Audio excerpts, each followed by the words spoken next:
L'Euphrate, fleuve majestueux qui serpente à travers le Moyen-Orient, a nourri bien plus que les terres arides qu'il traverse. Il a vu naître les premières civilisations, a été le témoin de l'invention de l'écriture, de l'agriculture et de l'émergence des premières villes. Son eau, source de vie, a permis l'épanouissement de cultures brillantes, nous laissant un héritage qui fascine encore aujourd'hui. Imaginez ces peuples nomades s'installant sur les rives fertiles de l'Euphrate il y a des millénaires. Ils y découvrent la richesse du sol, la possibilité d'une vie sédentaire. L'agriculture se développe, les villages s'agrandissent et bientôt, les premières cités-États voient le jour. L'Euphrate devient alors l'artère vitale de la Mésopotamie, un axe commercial animé parcouru par des bateaux chargés de céréales, de tissus précieux et d'objets d'artisanat. Le fleuve, témoin silencieux de l'histoire, a vu défiler les caravanes, les armées et les idées qui ont façonné le monde antique. Parmi les merveilles qui ont fleuri sur les rives de l'Euphrate, Babylone brille d'un éclat particulier. Fondée il y a plus de 4000 ans, cette cité mythique incarne l'apogée de la civilisation mésopotamienne. Ses jardins suspendus, merveilles du monde antique, témoignent encore aujourd'hui de sa splendeur passée. Babylone, capitale de puissants empires, puisait sa force dans l'Euphrate. Le fleuve, généreux protecteur, lui fournissait l'eau nécessaire à son agriculture florissante et à sa population grandissante. Ses rives, fortifiées par des murailles imposantes, protégeaient la ville des invasions. Mais Babylone n'était pas seule. D'autres villes, comme Ur, Uruk et Nippur, ont également prospéré grâce à l'Euphrate, formant un réseau complexe de cités commerçantes et de centres culturels. L'Euphrate, véritable fil conducteur de l'histoire mésopotamienne, reliait ces centres de pouvoir et de savoir. Face aux caprices de l'Euphrate, les Mésopotamiens ont fait preuve d'une ingéniosité remarquable. Ils ont appris à dompter le fleuve, à canaliser ses crues pour irriguer leurs champs et à construire des digues pour se protéger des inondations. Des réseaux complexes de canaux, sillonnant la plaine mésopotamienne, témoignent encore aujourd'hui de leur prouesse technique. Ces canaux, véritables artères irriguant les terres assoiffées, ont permis le développement d'une agriculture prospère et ont nourri des millions de personnes. L'invention du chadouf, un système de levier permettant de puiser l'eau du fleuve, illustre également l'esprit pratique de ces bâtisseurs. Grâce à ces innovations, les Mésopotamiens ont transformé des terres arides en un jardin fertile, berceau de l'une des plus anciennes civilisations du monde. L'Euphrate, symbole de vie et de prospérité dans l'Antiquité, revêt une signification plus inquiétante dans les textes sacrés.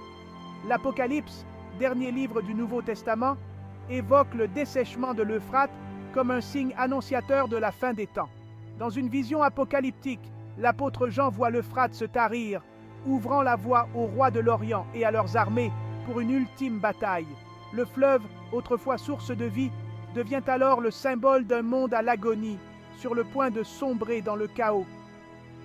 Cette image saisissante a nourri l'imagination des théologiens et des mystiques à travers les siècles. Certains y voient une prophétie en train de s'accomplir sous nos yeux, avec la baisse alarmante du niveau de l'Euphrate ces dernières années, due au changement climatique et à la surexploitation.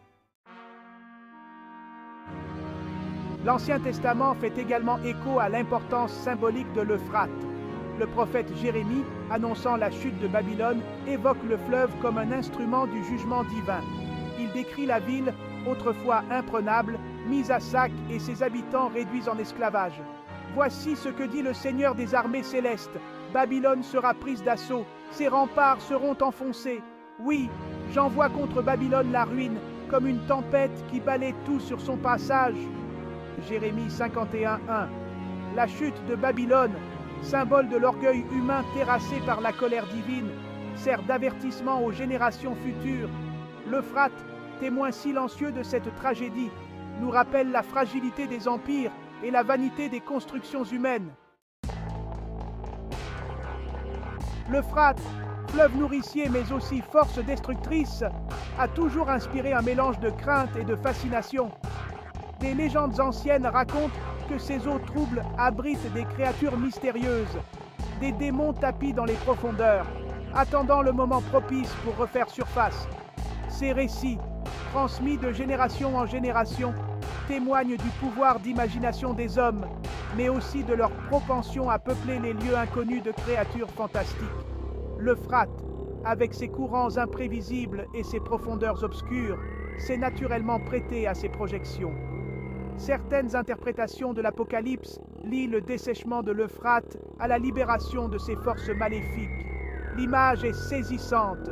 Le fleuve, barrière naturelle retenant les démons prisonniers, se retire, ouvrant la voie à un déferlement de chaos et de destruction sur le monde. Le livre de Jude, court texte du Nouveau Testament, alimente ses croyances en évoquant le sort réservé aux anges déchus.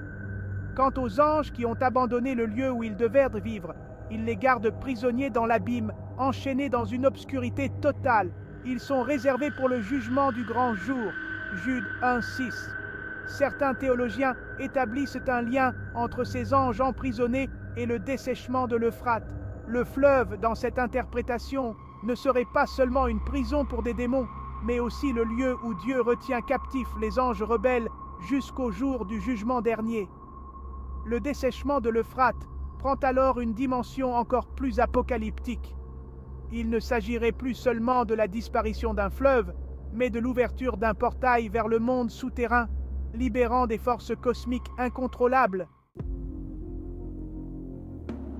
Ces interprétations, bien que fascinantes, sont sujettes à débat au sein de la communauté chrétienne.